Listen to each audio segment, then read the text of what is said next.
the pressure makes me turn something around. In a way, I kind of like the pressure, because if I was so complacent, then I wouldn't be good in my business. To always have that level of never being too comfortable.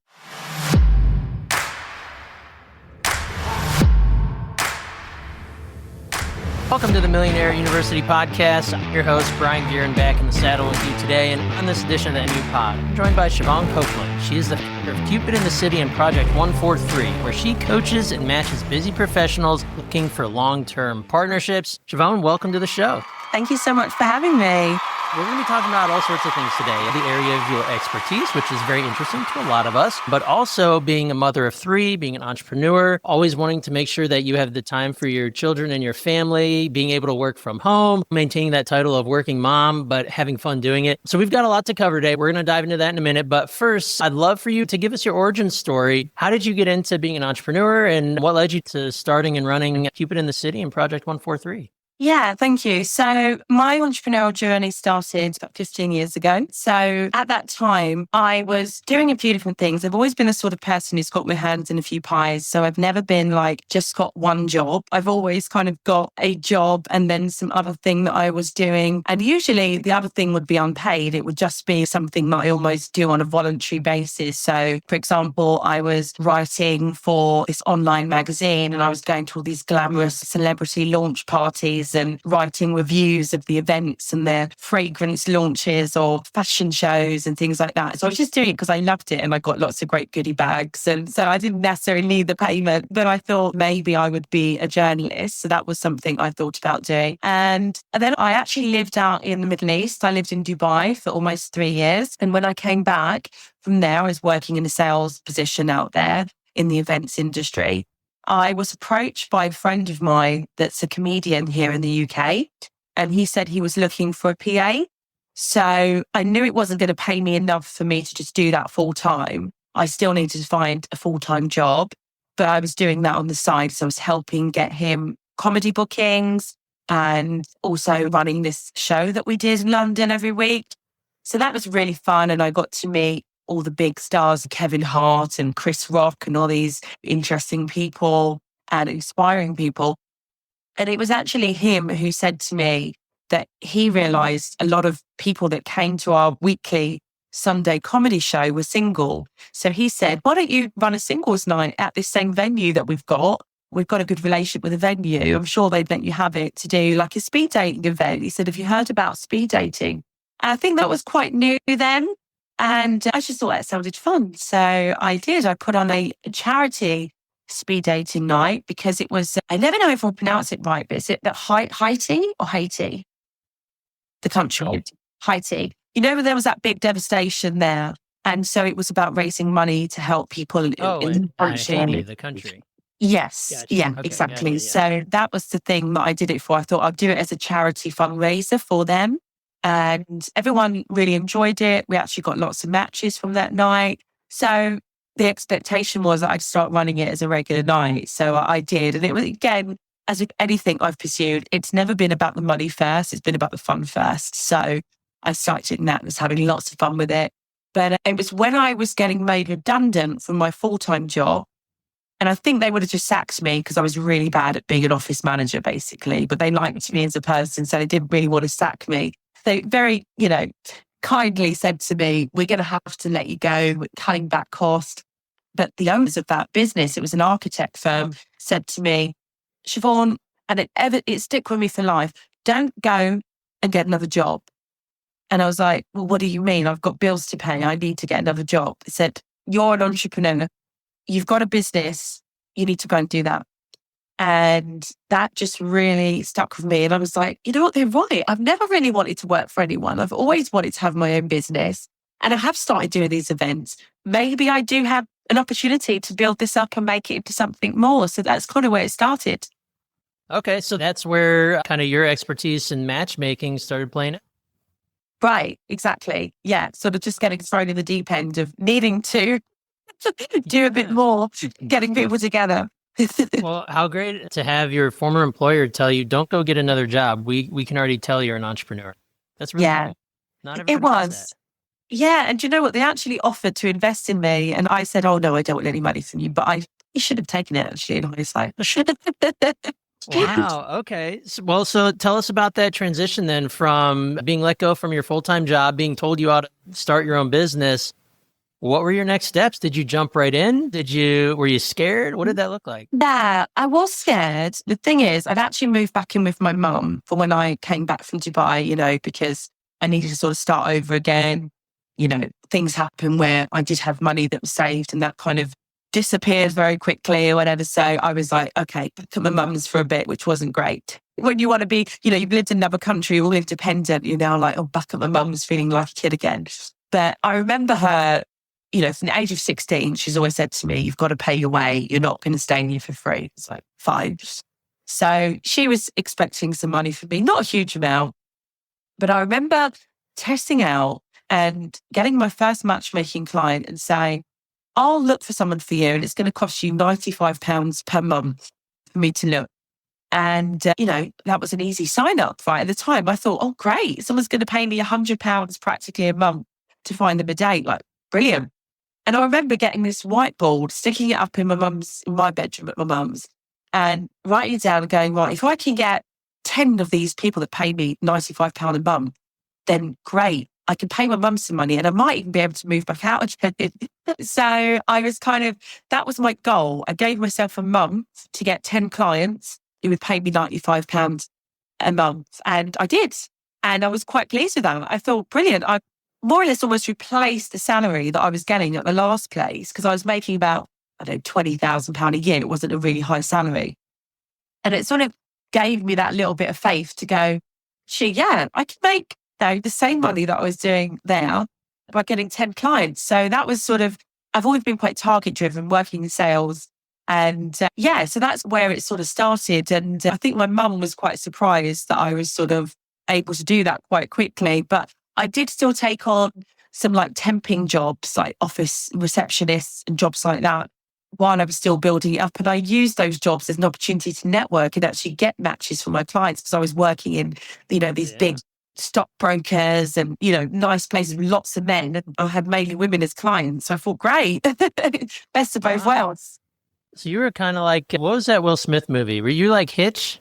Like where you're going about but you were helping women find men and you were kind of like sleuthing around London and you had 10 female clients who needed to find someone to date. Is that kind of how it operated? Pretty much. Yeah. And actually, when I was working at the stockbrokers as a receptionist, I set up one of my clients with one of the guys there and they got engaged. So, it worked really well. I know. So, it was, I have compared myself in the past to being a female Hitch. So, yeah. Okay. Well, that just came to mind because I'm like, that is spot on. Okay.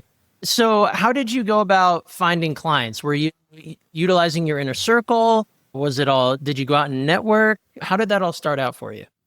Yeah, good question. It's going so far back now. I'm trying to think, how did I get these clients? I think some of them were coming to the speed dating event. So I had, an email database. Yeah, that was it. I sent out a sort of newsletter to everyone that's come to the event. And I said, if you're interested in me setting you up on a one-on-one date, then message me back and we'll meet for a coffee. So that was the start of it. Okay. So how did you set up your structure then? Was it, you meet with me, I'll learn about you and what you're looking for, and then it becomes incumbent upon you to help them find matches. This is kind of like it sounds like a white glove concierge, like Tinder, right? To make it sound but this is like the classy way to get set up, right? It sure is, a lot classier than Tinder. Yeah, exactly that. So it'd be a case of, right, I've got this client, I've interviewed them, I've got my notebook, I've taken all notes on them, and now I need to make more phone calls of the people in the database who've come back to me, say they want to be matched one-on-one, meet them for a coffee too, take notes and be like, okay, maybe you could match with this person. So it's like this whole interviewing process that I had to start doing with everybody. Wow. Okay. So did you, starting out or even now, do you make promises that you can help people get matched? Do you, kind of what's the, kind of the criteria is, I'm going to do everything I can for as long as I can to help you make a match, or how does that operate? Yeah, good question. So the tricky thing with love is there's never any guarantees, and so it's very difficult to guarantee a relationship. And I think anyone that guarantees a relationship, is setting themselves up for failure, really, because we don't have control of that. So what I guarantee is a number of introductions. So I guarantee, I'm going to introduce you to, say, at least 6 people that I think are really good matches for you.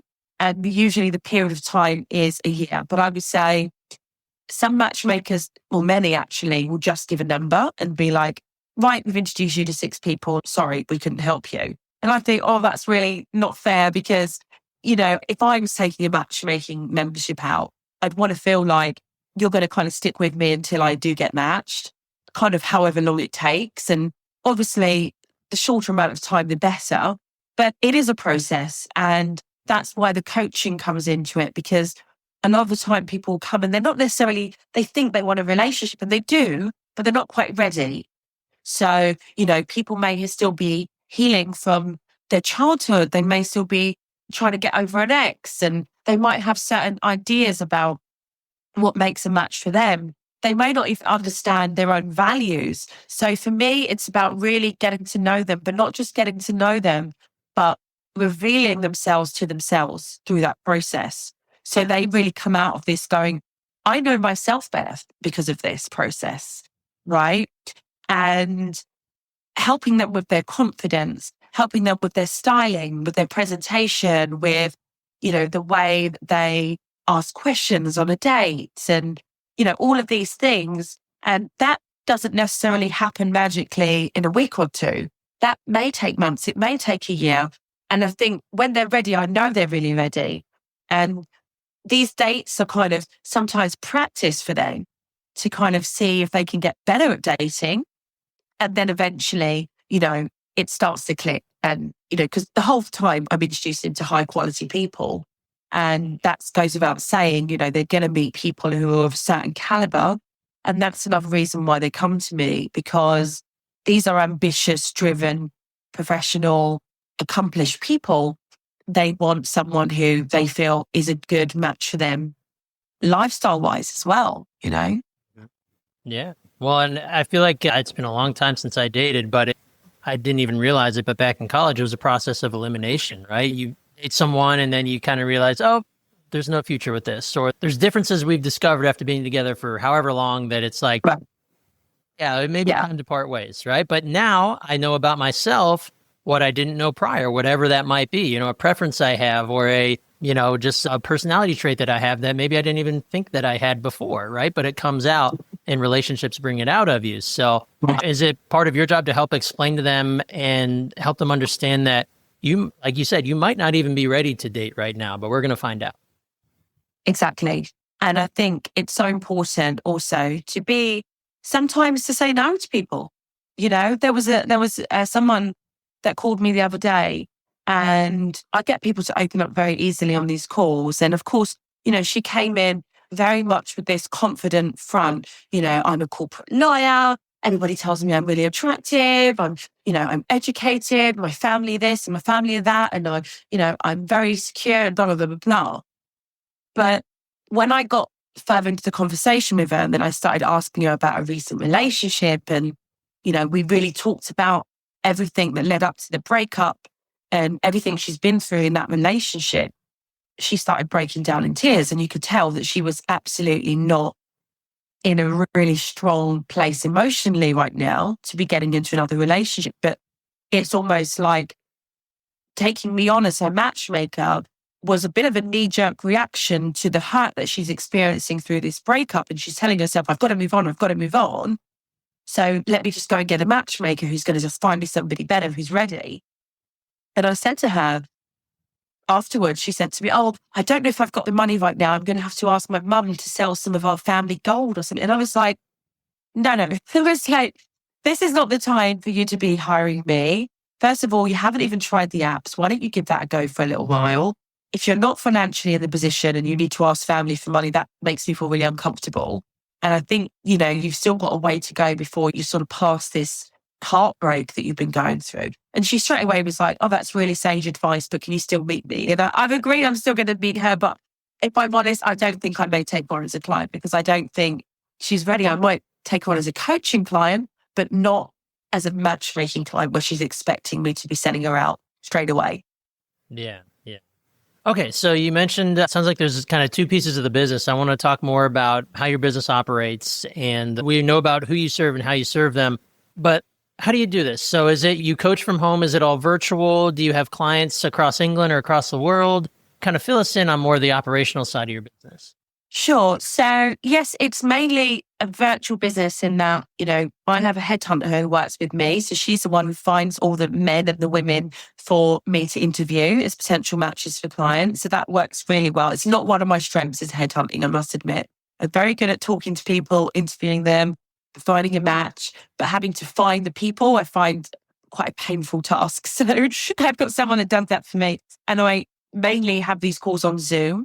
And Zoom's been great. I've been using it since the pandemic, and it's just been a really good way. I mean, with clients, I have to meet them in person, but during the pandemic, I was just meeting them on Zoom, and they were still, coming on board as clients.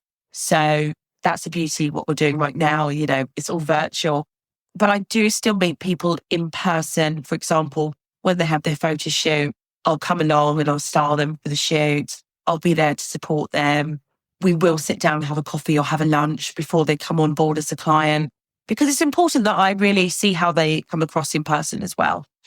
Everything down to the etiquette, the way they speak to the waiter, just everything. So that's very important. But because of the volume of people that I'm speaking to for the potential matches who are just in our free database, so we have 2 levels of membership. Clients pay because we're guaranteeing to find them matches. Database members don't pay because they're only going to be matched if they match with a paid client. Does it make sense? Yeah. Yeah. Okay. I could charge them, but yeah. So you basically have a pool of matchables, if you will. People that they have access to you and you're kind of being your pool, but they're waiting to be set up with. Is that accurate?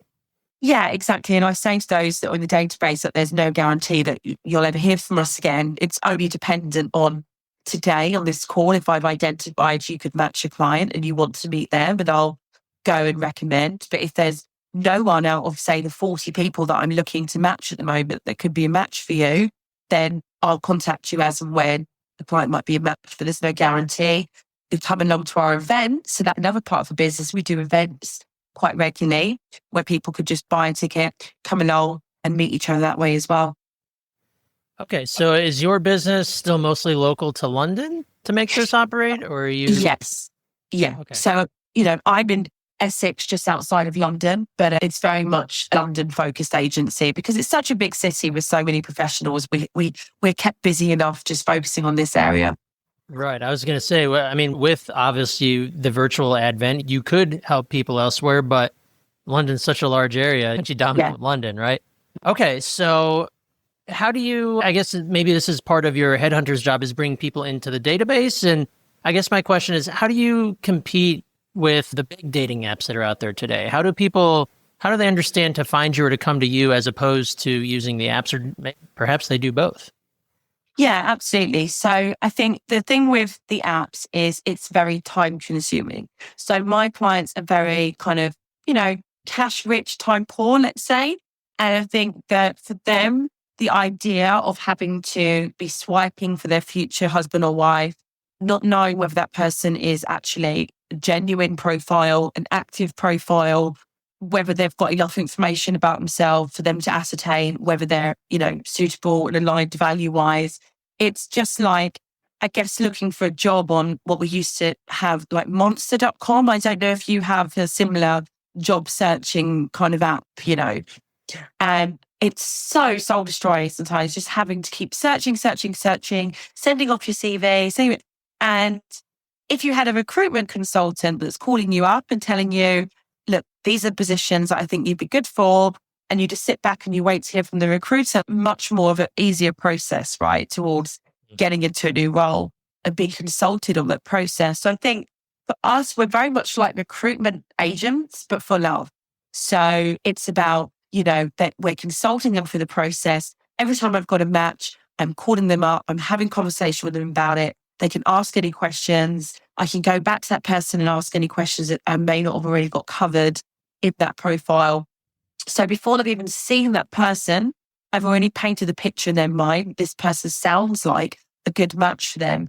And with the apps, it's just very choosing with your eyes, it's just a visual thing. And I think a lot of my clients say they find that really hard because for them, they can't just immediately fancy someone. It's almost like there has to be some type of other connection that's there for them to feel that attraction, So it's not just this visual.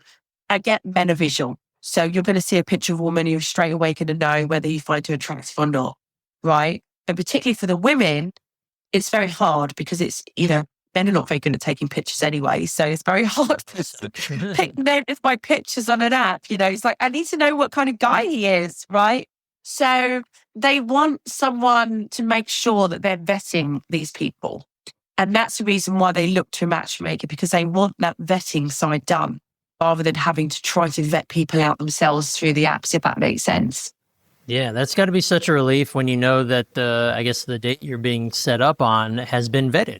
There's a professional that you trust whom you're paying and has a track record, has said, this guy or girl is a good person. We judge them to be a good individual. So, yes, you have perhaps a higher percentage chance of finding success here, finding love, than you would if you're kind of, not to bemoan the apps, but kind of bottom feeding, right? Just scrolling and swiping and hoping for the best.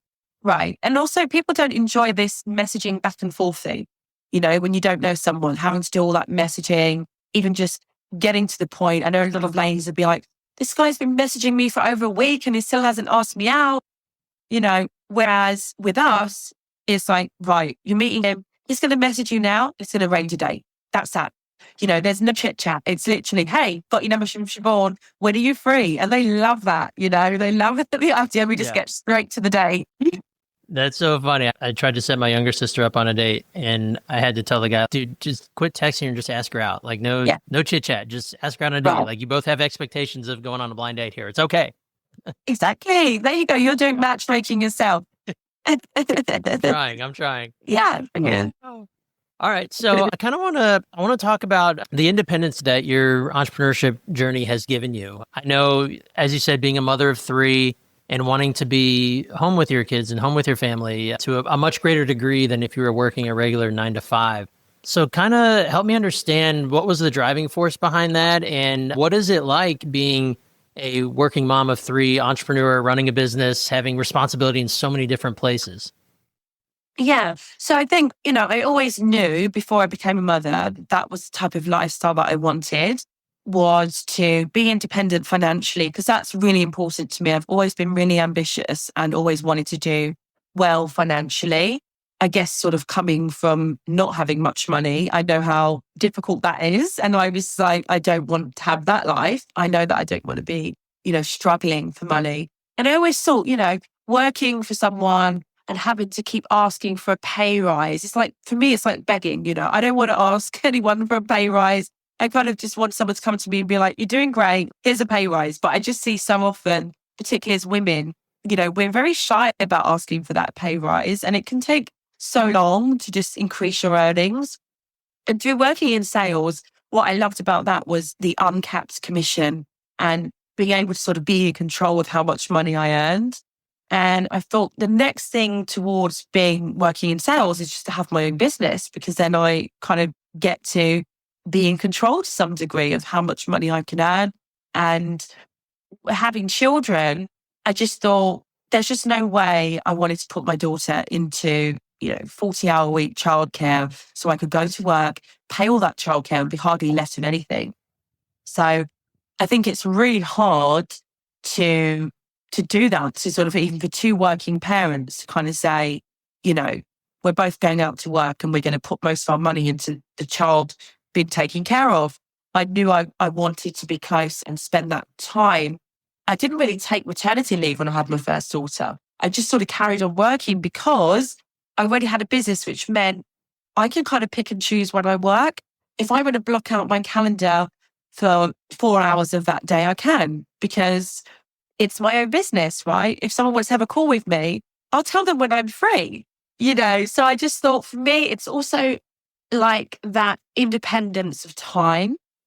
And I know as an entrepreneur, you can also end up working much longer hours than a person 9 to 5. And some days I do. Some days I'm on Zoom calls from 9 a.m. till 9 p.m. some days, on and off. But the thing is that I love so much what I do that it doesn't even feel like work. It's an enjoyable thing that I really engage with because I just love people. I love talking, as you can probably tell. So for me, it was about being intentional about saying, right, how am I going to structure this business? Okay, it is virtual now, which is great. So again, I've got my Calendly. I set my working hours on that. I've strict rule about, not working at the weekends, for example. And so, yeah, I think it was a very intentional decision.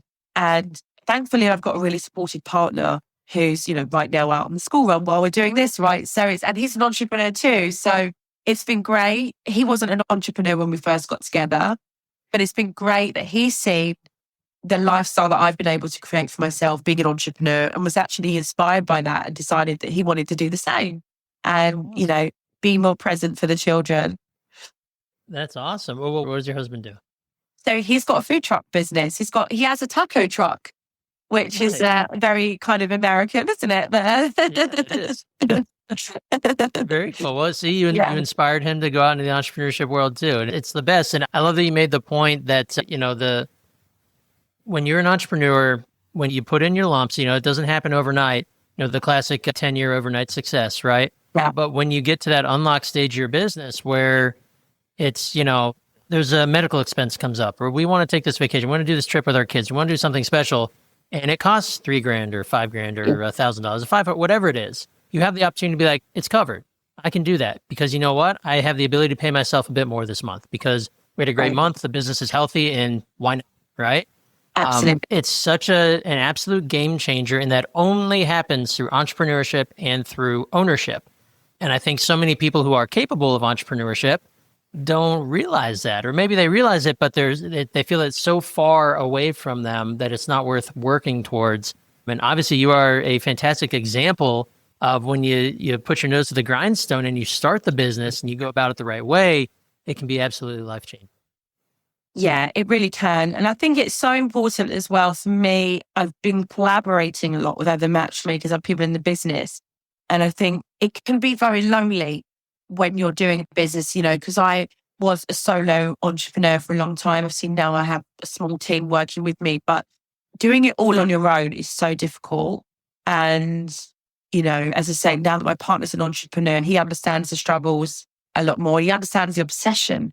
Because it is an obsession, right? Just like a job, you can clock out at 5 o'clock and that's it. And, go for a few beers or whatever and forget about it till tomorrow. But with an entrepreneur, you're constantly thinking about your business. I don't know about you, but I'm constantly, business is on my mind 24/7. Clients are on my mind 24/7. There's no switch off button. There isn't. But it's not just, you choose the business that you have, but it's a lifestyle. Right, being an entrepreneur. It really is. And it's not for everybody. And I think, today there's a lot of course, be your own boss, build an empire and all that. And it's great on paper, but not everyone has got that ability. Some people really need to have that security of that same paycheck coming every single month to make sure their bills are covered and, that security. And I get it. There's nothing wrong with that. And there's no shame in having a job, right? There have to be people that have jobs for the economy to continue, right? We can't all just be entrepreneurs, right? Because then who's going to be the service people that are, providing services for us, for example? But I think if you know in yourself that you're a bit of a rebel, you're a bit of a risk taker, and, you kind of like the excitement a little bit, I would say just, even if you can start with a side hustle, you haven't got to give up that day job, but just start with a little something on the side. Just because everyone now is struggling for money. Here in the UK, it's cost of living crisis on the news on a daily basis.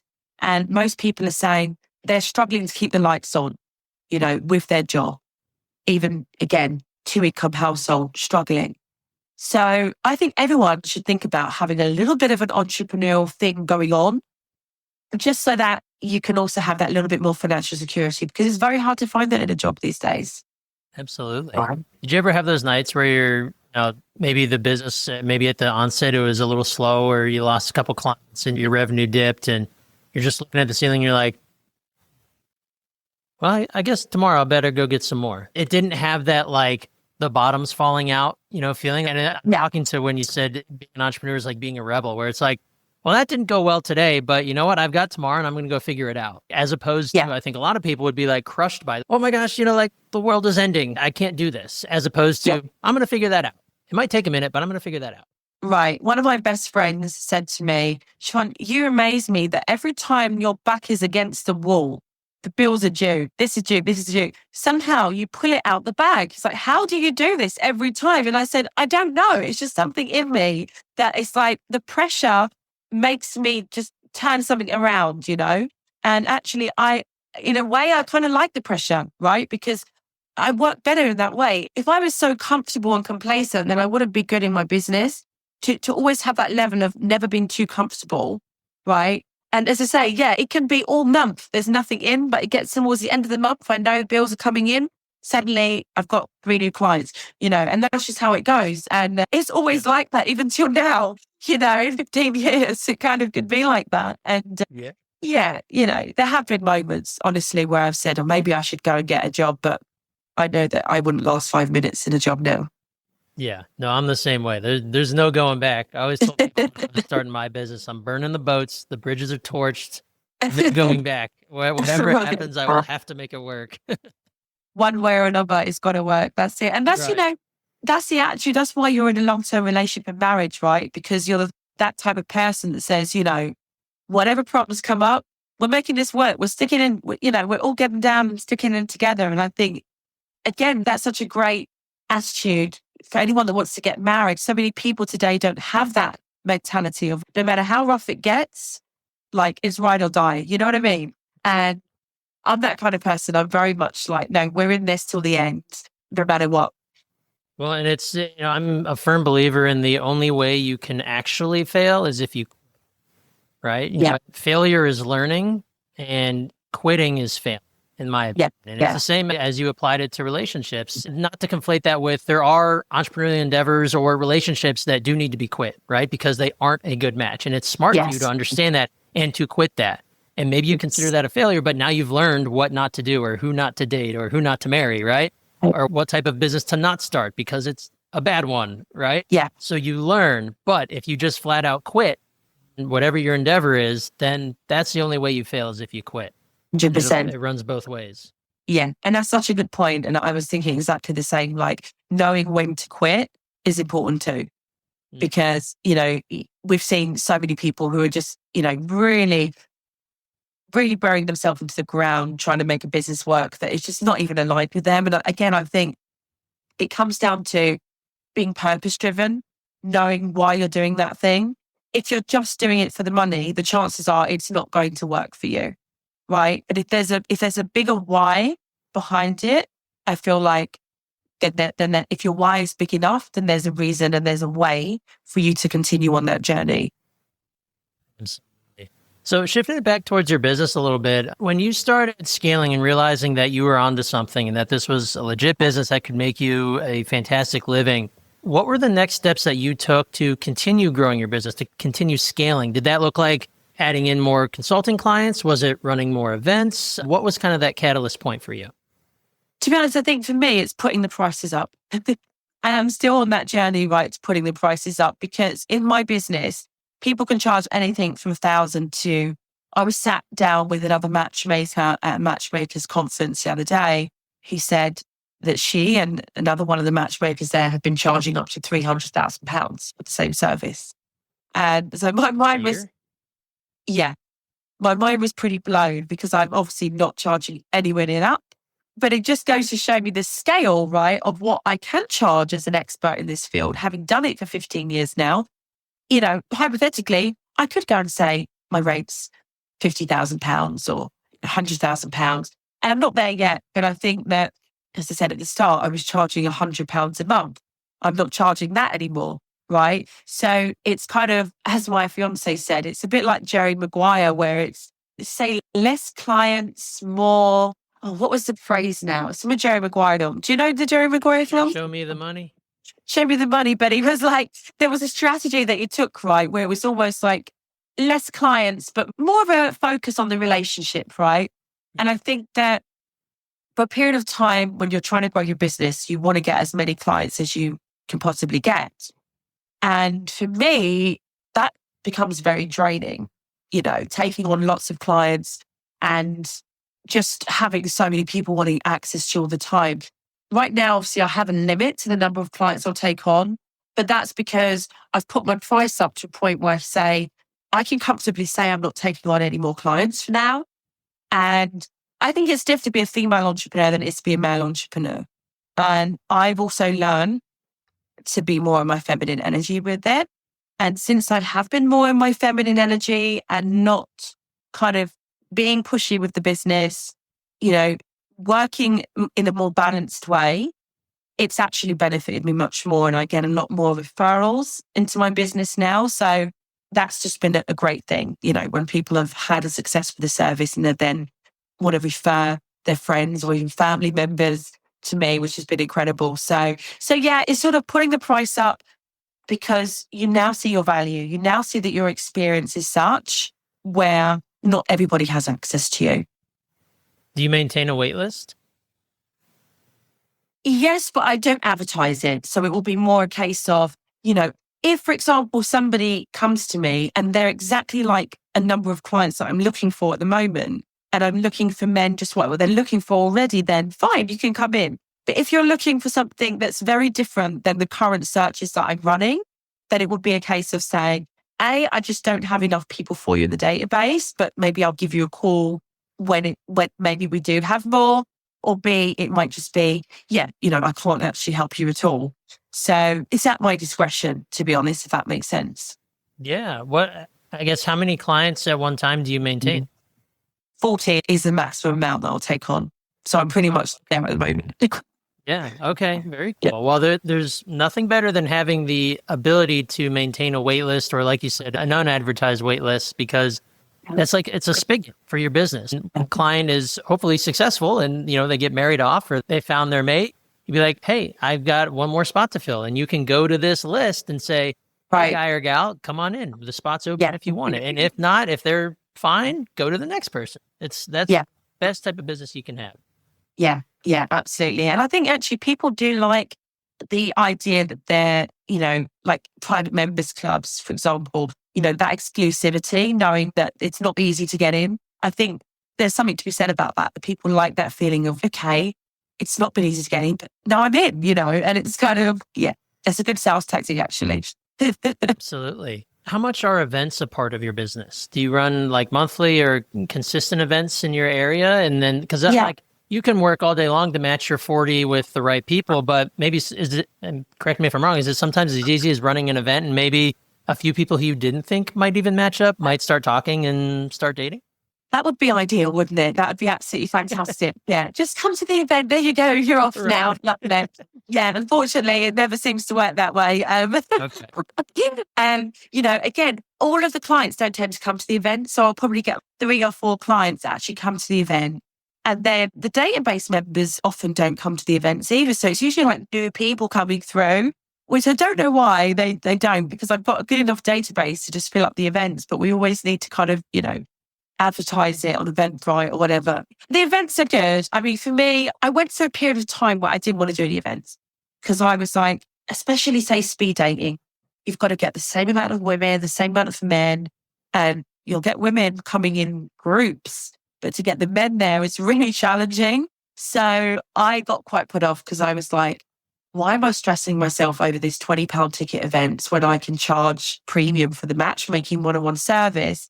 It didn't feel like it was worth my while, but I've had people come to me, they want to collaborate with me, like other event organizers. And I've said, sure, if we work together, it takes the pressure off me and my clients are happy because they've always got something to go to. So I try to do them sort of once a month and usually just really nice upscale 5-star hotel bars or, just private members clubs where again, it's a little bit exclusive. And they can dress nice and just have a few drinks and hopefully speak to some interesting people. So is this a good way to kind of, I guess that maybe this is part of your business model, is since maybe especially the men might be, I don't know if shy is the right word, but hard to get them to engage. Yeah. Is that where you playing matchmaker, you at least, you have a pool of men who, when you call them, will be willing to meet with whoever it is you're setting them up with? Is that kind of, maybe that's the big advantage to actually getting them to engage? You mean getting them to come to the event and they're a little bit more inclined? Well, yeah, you mentioned that it's the men that are really hard to actually get them to show up to talk to a group of women and hopefully date someone. But maybe the fact that you pair people one-on-one helps mitigate the difficult aspect of the engagement part. Yeah, absolutely. I think, again, like if a guy comes to an event and he sees an attractive woman, usually there will be one guy who tries to go for the whole night, And so a lot of the guys don't even get a look in for maybe the woman they want to speak to on the night. And you've got to sort of prize them away, be like, okay, you've spoken to her for long enough now. I think it's time to give someone else a chance. But it's like awkward, Again, guys today are not going to be as bold as going up and saying, sorry, do you mind if I interrupt? I'd just like to speak to you. They will feel like they're treading on someone's toes and they're very cautious. So I think, just being able to sort of say, look, straight to the day, as we say, definitely cuts out all of that. Yeah. Awesome. Well, as we round this out here, what's one of the biggest questions or problems that you get from those who approach you to work with you, or even those who are currently working with you? What is that number one thing when it comes to dating in areas that you can help them with? What's that number one question they have for you? Well, the number one question is, do you have anybody suitable for me? Yeah. And they'll sort of say, oh, do you think that I'm hard to match? And sometimes people do feel that. They may have got to their mid-30s and they're thinking, am I too picky? And, it's a difficult question, isn't it? Is someone too picky? And it's sort of like, well, what are we being picky about? If you're being picky on your values, then no, you're not being too picky. But if you're being picky on things like, someone's height, whereabouts in London they live and things like that, I think, yes, you are being too picky, because these things, well, the height in the grand scheme of things is not really going to matter. You're 5'2", the guy's 5'8". He's taller than you. He's 6 inches taller than you, right? As a 5'7" woman, you date a guy who's 5'11". He's 5'6" inches taller than you. So, when 5'2" women say they want a 6 foot guy, I'm like, get out of here. It's ridiculous. So, things like that. But I think ultimately you've got to be clear on your values and you have to be aligned on that. But you need to give someone a chance. You need to get to know somebody. You're not going to know it through just looking on an app and swiping. You're not going to know it even from that first date. So I would say, try to give it 3 dates before you make an absolute decision. 3 dates, even see if you even feel like kissing that person as well. And if you don't, after 3rd dates, then I guess you don't fancy them. Yeah. Well, awesome. Siobhan, this has been awesome. Thank you so much for sharing your time and knowledge with us. I definitely want to make sure that everybody out there listening today, if they want to look you up, if they want to check out your businesses, if they possibly want to work with you or maybe even get on your unadvertised wait list, what are the best ways to get in touch? Sure. So I'm quite active on Instagram. So you can always find me on there, just my name, Siobhan Copland. Cupid in the City is the agency on there. And I think it's Cupid in the City UK. And the website is cupidinthecity.com. Awesome. Well, Siobhan, thank you again. This has been a pleasure. And we wish you the best the rest of this year with your business. Likewise. Thank you so much.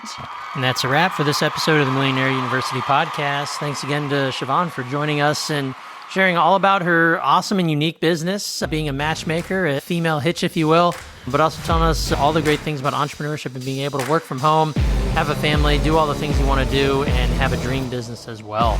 So guys, I hope you found this to be very valuable, as much so as I did. And if so, I'd love for you to leave us a 5-star review. It really helps us grow our viewership like you.